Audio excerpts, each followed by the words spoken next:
Hello everyone, welcome to G centric. Again IIT Roorkee ने GATE 2025 में electronics and communication branch में बेहतरीन question पूछा है। बेहतरीन तो क्या बोलूंगा, क्वेश्चन तो बहुत आसान है बट ट्रिकी है। थोड़ा सा विजुअलाइजेशन इसका ऐसा दे दिया कि कई बार स्टूडेंट इसको क्वेश्चन को पढ़ के ही सोचेंगे कि यार करें नहीं करें, कुछ स्टार डेल्टा वाली फीलिंग भी आ रही है, तो कुछ आधा अधूरा जो नेटवर्क पढ़ के जाते हैं वो इस क्वेश्चन को नहीं कर पाएंगे। बट जिनने अच्छे से तैयारी करी है, बिल्कुल एक सीक्वेंस वाइज सारी चीजें देखी है, तो आप क्वेश्चन को आसानी से कर ले जाएंगे। और मेरे लेक्चर में खासकर जब नोडल एनालिसिस हमने सीखा था तो नोडल को मैंने दो लेवल में बांटा था, बेसिक लेवल और एडवांस लेवल। याद है आपको, नोडल को मैंने दो हिस्सों में बांटा था, बेसिक लेवल की अंडरस्टैंडिंग और एडवांस लेवल की। तो ये जो क्वेश्चन है वो बेसिक लेवल की अंडरस्टैंडिंग पे ही आ गया है। आपको सिंपल बेसिक जो मैंने आपको बताया था कि हायर पोटेंशियल से लोअर पोटेंशियल के बीच में नोडल कैसे लिखते हैं, उसके बेसिस पे क्वेश्चन आराम से बन जाएगा। देखते हैं question. Consider a part of electrical network as shown in the figure. एक बड़ा सा कोई इलेक्ट्रिकल नेटवर्क है, उसका एक हिस्सा उठा के आपको दे दिया है। Some node voltages and the current flowing through the 3 ohm resistor are as indicated. The voltage at node X, इस नोड X पे आपको वोल्टेज पूछा, मतलब Vx वोल्टेज आपको पूछा है। आई बात समझ में? अब देखो यहां पे क्या क्या गिवन है। यहां पे गिवन है सर 8 वोल्ट, यहां पर गिवन है ना, मैं लिख देता हूं बड़े अक्षरों में। और ये हमारा इस नोड का वोल्टेज है 9 वोल्ट। ठीक है, मैंने आपको याद करो बेसिक्स में जो मुझसे नेटवर्क पढ़े होंगे उनको एक चीज बताई थी मैंने। बहुत सारे ऐसे देखो, यहाँ पे लगा है, ये लगा है, और ये वोल्टेज VA और VB, यहां पर मैंने आपको इक्वेशंस लिखते सिखाई थी कैसे लिखना है। खैर हालांकि इसमें तो अभी आपको वोल्टेज सोर्स वगैरह तो बीच में दिया ही नहीं है, आपको तो बड़ा सिंपल सा तरीका दिया है कि ये है आपका, सपोज करो रजिस्टर VA VB और करंट का डायरेक्शन कुछ इस तरीके से दे रखा IA, तो 2 ओम रजिस्टर है, तो इस IA को कैसे लिखेंगे, higher potential VA minus VB divided by 2 ohm. इस तरीके से इक्वेशन बनानी है, बस यही क्वेश्चन आपका करेक्ट हो जाएगा, बस इसी लॉजिक से। अब देखिएगा यहां पर आपको 1 एम्पेयर का करंट सोर्स गिवन है, तो इसका मतलब है अगर आपको समझना, अगर यहां का नोड वोल्टेज चाहिए, ये नोड वोल्टेज ऑलरेडी है, तो अगर यहां पर करंट पता चल जाए, इस करंट को मैं I1 करंट मान लेता हूं अभी के लिए, तो I1 करंट 2, क्योंकि दोनों के दोनों सीरीज में है तो सेम करंट फ्लो करेगा। और ये वोल्टेज अगर आपको पता चल जाए, इसको मैं V2 वोल्टेज बोल देता हूं। तो इससे क्या हुआ कि अगर आपको देखो 3 कैटेगरी है, 2 वोल्टेज है, 2 नोड वोल्टेज और एक करंट है। क्या क्या अननोन है, देखो 2 नोड वोल्टेज और एक करंट है। तो इसका मतलब है कि आपको कुछ भी अगर नोड वोल्टेज फाइंड आउट करना है तो आपको ये करंट पता होना चाहिए, क्योंकि नोड वोल्टेज अगर दोनों पता लग जाएंगे और करंट पता लग जाएगा तो काम आसान हो जाएगा।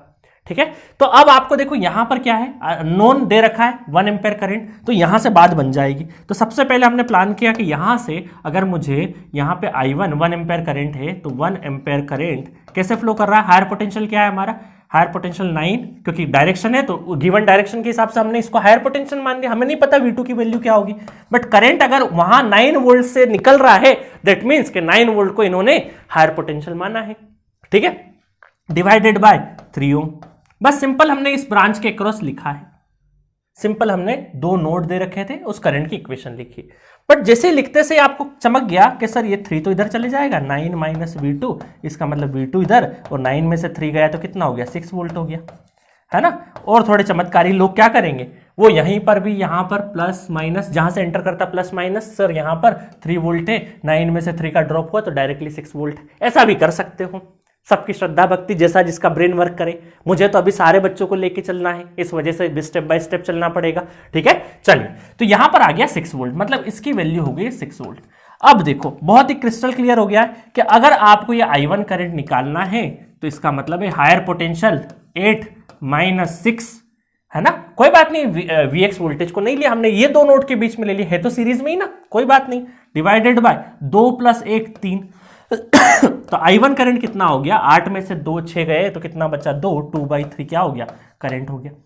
अब क्या करेंगे, अब इन्हीं नोड के बीच में, इन दोनों नोड के बीच में हम लिख लेते हैं, तो I1 = 8 माइनस Vx, इसमें लिखो चाहे इसमें लिखो, किसी में भी लिख सकते हो, आपकी श्रद्धा भक्ति है। तो divided by 8 minus Vx divided by 2, तो यहां से I1 कितना है, 2/3 तो है। ठीक है, 8 माइनस Vx बाई 2, तो 2 उधर चले जाएगा तो कितना हो गया, 4/3। 8 माइनस Vx, तो Vx हो जाएगा Vx = 8 माइनस 4/3, है ना। ऑप्शन नहीं है, है ना, ऑप्शन वाला नहीं है हमारा, डायरेक्टली हमें टिक करना है। ऑप्शन थे क्या इसमें, ऑप्शन थे शायद मेरे ख्याल से इसमें, या पता नहीं, नहीं फिल इन द ब्लैंक्स वाला एनर्जी टाइप के क्वेश्चन है ये। तो यहाँ से क्या हो गया, 8 3 24 -4 डिवाइडेड बाई 3, तो ये कितना हो गया 20/3, 23 Vx इक्वल टू कितना आ गया 20/3 इज द आंसर। 23 बाई कर लेना, बाकी तो जो आपको लगाना हो एनर्जी टाइप के क्वेश्चन में, तो 20/3 इज द करेक्ट आंसर। ठीक है, चलिए तो इस तरीके से ये क्वेश्चन खत्म होता है, बिल्कुल बेसिक वर्जन से था, है ना। अब एक बार क्वेश्चन को चेक कर लेना, इसमें ऑप्शन थे या एनर्जी टाइप का था। वैसे फिल इन द ब्लैंक्स दे रखा तो एनर्जी टाइप का ही होगा, ऑप्शन है कि नहीं पता नहीं, बाकी अगर हो तो 20/3 आएगा ऑप्शन में। ठीक है, और नहीं हो तो इसको कैलकुलेट 20/3 6.66 करके आप कर सकते हो। ठीक है, तो वो आपका आंसर हो जाएगा। तो इस तरह के जो क्वेश्चंस होते हैं ना, कहीं से निकाल दिया, नोट दे रखे हैं, तो आपको बेसिक्स अंडरस्टैंडिंग बहुत अच्छे से पता होनी चाहिए कि higher potential to lower potential, sign का ध्यान रखना है इनका। कई बार इधर उलझ के रह जाते हैं कि सर यहां पर क्या होगा, अरे भाई हमको नहीं पता, वो एक पोर्शन लेके एक्स्ट्रा चीज दे दिया हमें, उसका कोई लेना देना ही नहीं है क्वेश्चन से, सिर्फ चमकाने के लिए स्टार बना दिया। कई बार तो ये सॉरी डेल्टा बना दिया, डेल्टा देख के ही बहुत सारे स्टूडेंट खत्म हो जाते हैं।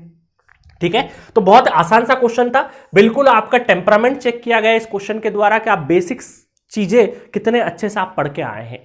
ठीक है, तो मेरे ख्याल से ये क्वेश्चन ऑलमोस्ट 90% लोगों ने किया होगा, 10% हो सकता है सिली मिस्टेक, कैलकुलेशन मिस्टेक, जल्दबाजी करने के चक्कर में या एलसीएम वगैरह लेने के चक्कर में गड़बड़ कर दिया होगा।